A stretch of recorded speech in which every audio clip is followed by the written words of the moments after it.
سن لو مسجد لاوارث نہیں، chief justice صاحب مسجد لاوارث نہیں، وزیر اعظم صاحب مسجد لاوارث نہیں، کمشنر صاحب مسجد لاوارث نہیں۔ اگر تمہارے اندر جرأت ہے، اگر تم نے مائی کا دودھ پیا ہے، آؤ مسجد کو گرا کے دکھاؤ، دیکھتے ہیں تم کیسے مسجد گراتے ہیں۔ ہم مسجد کی تو گرائیں گے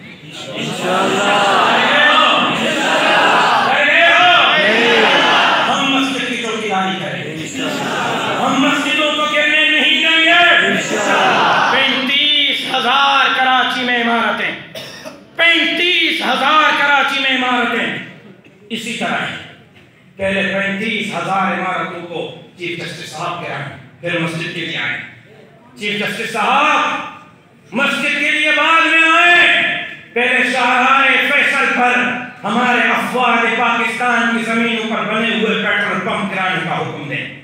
چیف جسٹس صاحب مسجد پر بعد میں آئے، پہلے ہمارے افواج پاکستان کی زمینوں پر بنے ہوئے اسکولوں چھاؤنیوں کو گرانے کا حکم دیں، پھر مسجد کی طرف آئیں۔ میں واضح کہنا چاہتا ہوں، مسجد لاوارث نہیں، طارق روڈ ہو یا الفتح مسجد ہو، مدینہ مسجد ہو، انشاءاللہ جمعیت علماء اسلام ان مساجد کی چوکیداری کرے گی۔